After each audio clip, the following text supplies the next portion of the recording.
Assalamualaikum warahmatullahi wabarakatuh. Selamat datang kepada seluruh mahasiswa pada perkuliahan kita di hari ini, yaitu di mata kuliah Pembangunan Kapasitas dan Kelembagaan Sektor Publik. Nah, pada materi hari ini di pertemuan ke-10 kita akan mempelajari tentang birokrasi dalam perspektif ilmu administrasi. Pertama, kita akan membahas tentang perkembangan administrasi negara. Nah, perkembangan administrasi negara sebagai suatu ilmu dapat dikelompokkan ke dalam 5 paradigma, yaitu pada paradigma Old Public Administration atau paradigma administrasi klasik. Ya, ini sudah kita pelajari pada mata kuliah pengantar ilmu administrasi negara dan juga birokrasi governansi publik tentang perkembangan administrasi negara menjadi suatu ilmu pada paradigma Old Public Administration yang dikelompokkan lagi menjadi 5 paradigma. Yang pertama, dikotomi antara politik dan administrasi pada tahun 1900 sampai 1929, yang dimana pemisahan antara ilmu politik dan administrasi, di mana administrasi berusaha untuk berdiri sendiri menjadi suatu ilmu. Yang kedua, prinsip-prinsip administrasi pada tahun 1927 sampai 1937, di mana berusaha untuk menekankan pada prinsip-prinsip administrasi agar bisa kokoh menjadi suatu ilmu. Yang ketiga, administrasi negara sebagai ilmu politik yang terjadi pada tahun 1950 dan 1970, di mana setelah tadinya pemisahan diri dari antara ilmu politik dan penegakan prinsip-prinsip administrasi untuk bisa menjadi suatu ilmu yang kokoh, ternyata banyaknya kecaman dan juga kritikan yang muncul. Pada akhirnya ilmu administrasi kembali dia kepada induknya, yaitu ilmu politik, dan menjadi bagian dari ilmu politik. Dan paradigma yang keempat, administrasi negara sebagai ilmu administrasi pada tahun 1956 sampai 1970, karena tadinya setelah kembali kepada induknya ilmu politik atau menjadi bagian dari ilmu politik, ternyata para sarjana kita dalam ilmu administrasi banyak mendapatkan bentuk sikap yang kurang mengenakan ataupun sikap yang merendahkan ataupun tidak populernya ilmu administrasi setelah kembali kepada ilmu politik dan tidak banyak diminati, dan akhirnya mengambil suatu keputusan pada tahun yang sama di pada paradigma yang ketiga, yaitu administrasi negara akhirnya memisahkan diri dari ilmu politik, ya, menjadi suatu ilmu tersendiri. Dan penyempurnaannya pada paradigma yang kelima, yaitu administrasi sebagai ilmu administrasi negara, di mana pada akhirnya setelah dia memisahkan diri, berkembanglah menjadi ilmu administrasi negara yang tegak, yang sudah jelas fokus dan lokusnya, yang terjadi pada tahun 1970. Nah, ini adalah perkembangan administrasi negara sebagai suatu ilmu pada paradigma Old Public Administration atau paradigma administrasi klasik. Nah, selain paradigma perkembangan administrasi negara di atas, ada 5 model dasar dalam administrasi negara kontemporer. Ya, ada 5, yaitu model birokrasi klasik, model neobirokrasi, model institusi, model hubungan kemanusiaan, dan model pilihan masyarakat. Nah, menurut teori birokrasi klasik, ya, atau klasik bureaucratic model, untuk fokus empirisnya di pada teori birokrasi klasik ini atau unit analisisnya yaitu terletak pada organisasi, kelompok produksi, instansi pemerintah, biro, kelompok kerja. Nah, itu untuk fokus empiris atau unit analisisnya pada teori birokrasi klasik. Nah, adapun karakteristiknya yaitu terkait dengan struktur, hierarki, pengendalian, otoritas, dikotomi kebijakan administrasi atau pemisahan antara kebijakan dan administrasi, rantai perintah, kesatuan perintah, rentang pengendalian, pengangkatan atas kemampuan, sentralisasi. Nah, adapun nilai yang akan dimaksimumkan pada teori birokrasi klasik ini adalah efisiensi, ekonomi, dan efektivitas.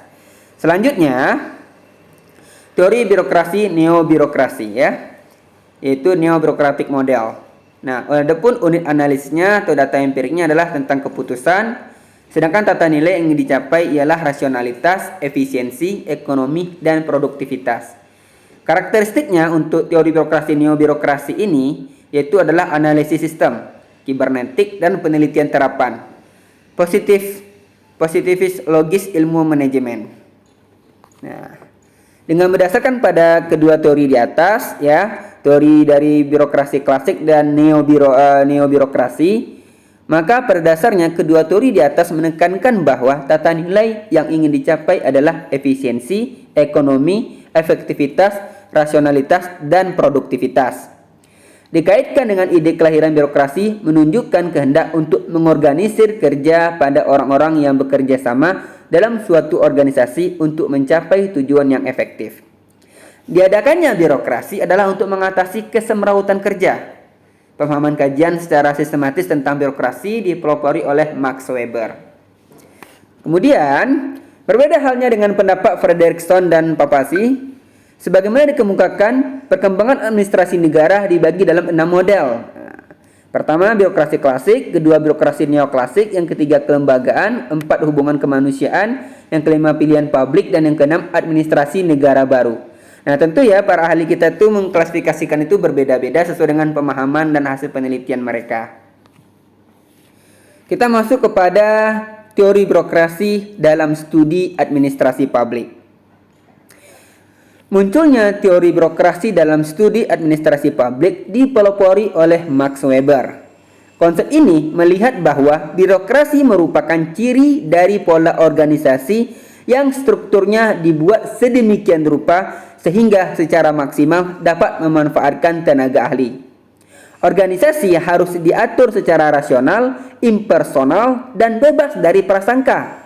Dengan demikian maka birokrasi dimaksudkan sebagai suatu sistem otoritas yang ditetapkan secara rasional dalam berbagai peraturan untuk mengorganisasi secara teratur, bersifat spesialisasi, hierarkis, dan terelaborasi dengan baik.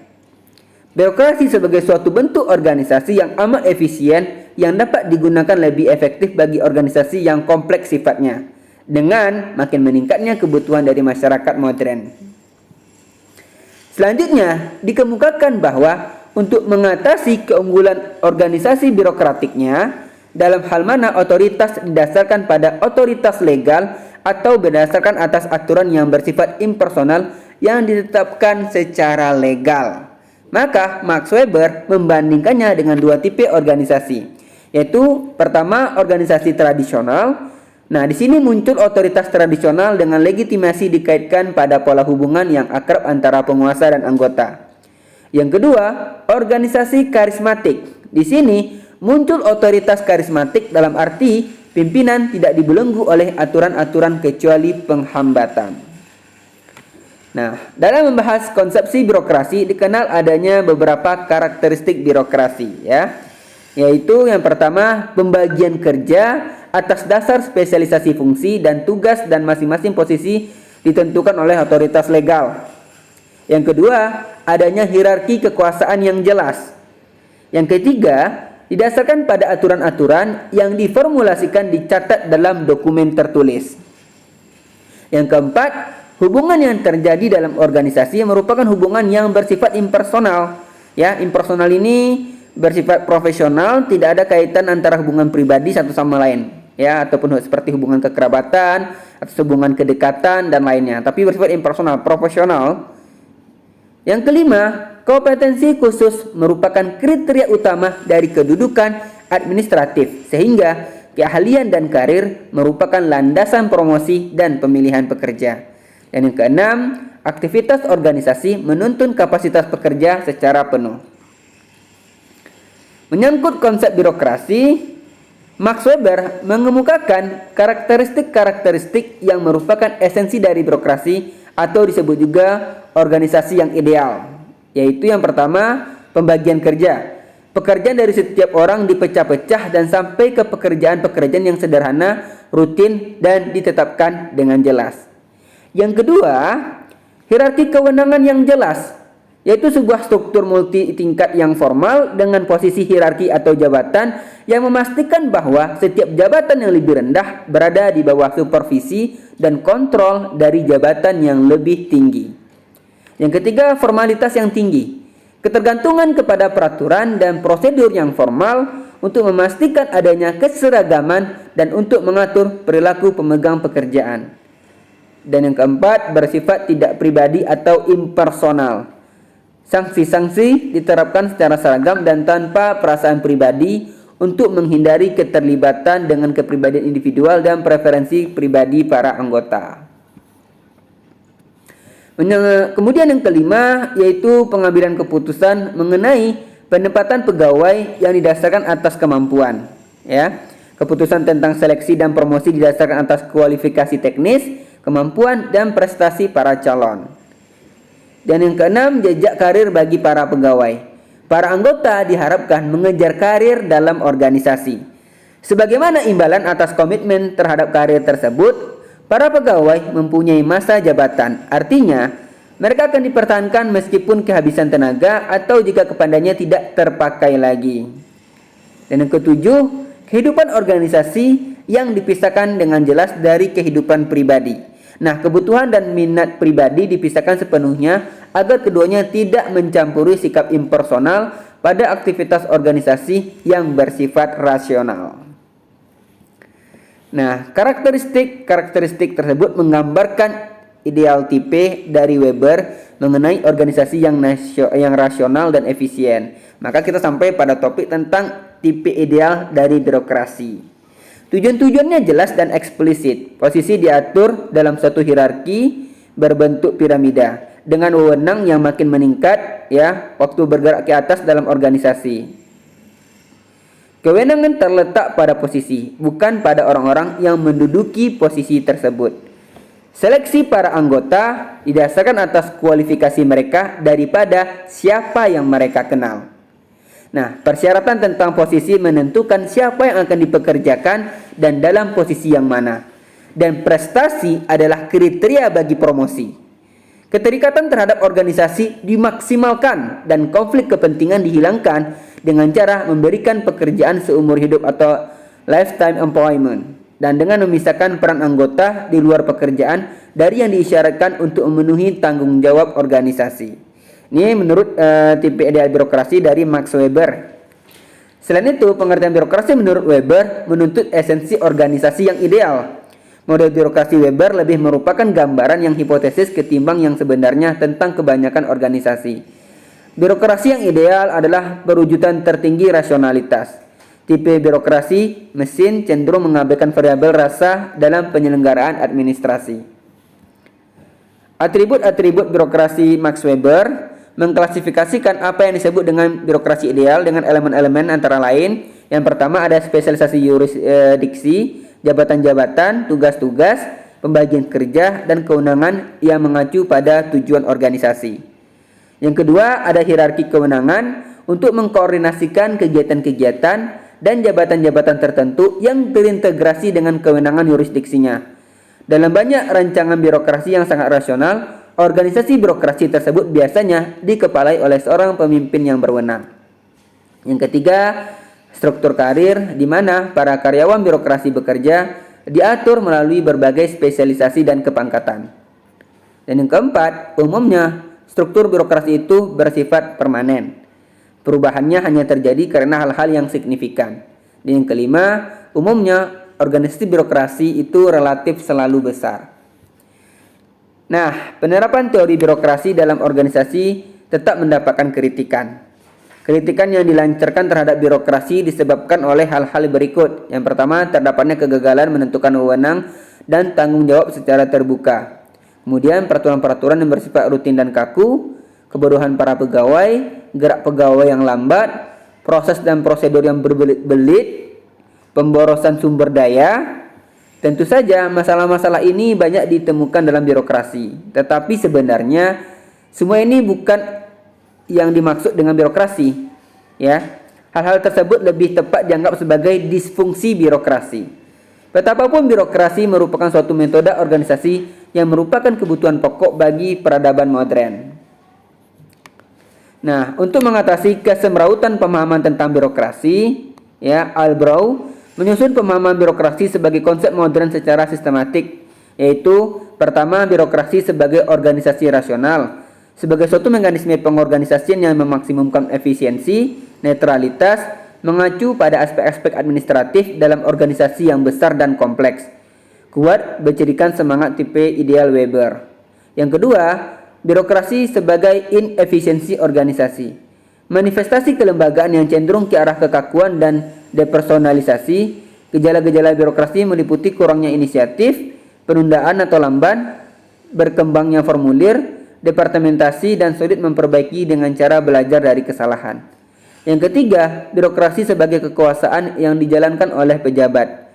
Birokrasi dipakai sebagai suatu sistem kontrol pemerintahan yang sepenuhnya berada di tangan pejabat, dengan kekuasaannya dapat membuat kebebasan warga negara bisa terancam. Semua pejabat administrasi meraih kekuasaan untuk melaksanakan tugas. Yang keempat, birokrasi sebagai administrasi negara. Birokrasi tidak digunakan dalam arti tercela atau menguntungkan individu, tetapi mengacu pada suatu kelompok pekerja yang menjalankan fungsi tertentu yang dinilai penting oleh masyarakat. Yang kelima, birokrasi sebagai administrasi yang dijalankan pejabat. Pemahaman birokrasi pada kelompok ini menunjukkan administrasi yang dijalankan pejabat tidak dapat ditinjau dari hanya gagasan rasional belaka. Yang keenam, birokrasi sebagai sebuah organisasi. Birokrasi dapat diabstrakkan sebagai sebuah organisasi besar, dan organisasi besar pasti merupakan sebuah birokrasi. Birokrasi sinonim untuk organisasi berskala besar. Dan yang ketujuh, birokrasi sebagai masyarakat modern. Pertumbuhan birokrasi dihasilkan oleh adanya inkorporasi atau penyatuan unsur-unsur baru secara kontinu ke dalam birokrasi. Maka unsur-unsur itu menjadi bagian pokok. Pertumbuhan organisasi mencakup birokrasi masyarakat, dan itu sama dengan masyarakat menjadi birokrasi. Menyangkut kritik tentang penyelenggaraan birokrasi, ya, yang kita bahas tadi, Robbins mengidentifikasi penyelewengan fungsi birokrasi yang terdiri dari yang pertama, penyimpangan tujuan. Birokrasi paling banyak diserang karena adanya penyimpangan tujuan, misalnya mengganti tujuan organisasi dengan tujuan subunit atau tujuan pribadi. Yang kedua, penerapan peraturan yang tidak tepat, yaitu menggunakan peraturan dan prosedur pada keadaan yang tidak cocok. Yang ketiga, keterasingan pegawai, yaitu para anggota organisasi merasakan bahwa impersonality organisasi menciptakan semacam jarak antara mereka dengan pekerjaannya.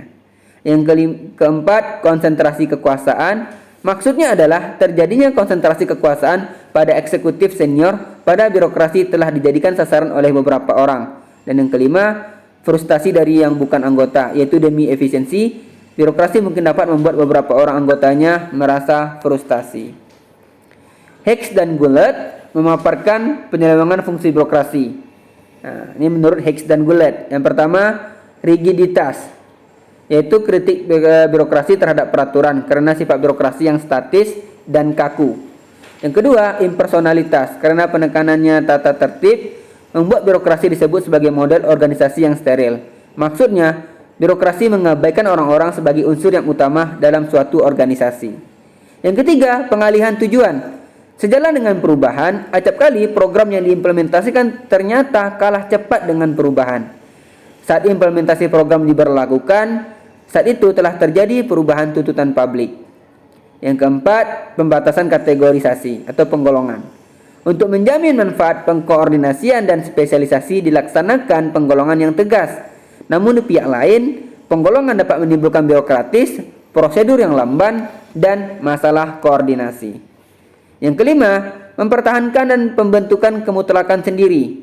Seringkali bagi seorang birokrat yang memikirkan bahwa memegang suatu jabatan memberikannya kepemilikan secara pribadi atas kemampuan dalam hak-hak istimewa. Dan yang keenam, nilai pengendalian. Pengaturan yang diharapkan merupakan prosedur dalam suatu birokrasi, tidak menciptakan nilai manfaat pada pelaksanaan kerja. Dan yang ketujuh, kekhawatiran. Tekanan, menyesuaikan diri dan memperbaiki status dalam suatu birokrasi sering menghasilkan kekhawatiran atau kecemasan. Nah, sifat rasionalitas birokrasi dapat mengarah pada penyelewengan, seperti yang dikemukakan oleh Mikhail, ya. Kemudian Osborne dan Gabler yang intinya antara lain mengungkapkan penyelenggaraan pemerintah dan administrasi publik pada negara Amerika Serikat sebagai negara maju masih diperlukan perubahan bentuk, organisasi, dan manajemen birokrasi agar penyelenggaraan pemerintahan lebih diorientasikan pada kapasitas dan peranan partisipasi masyarakat di daerah.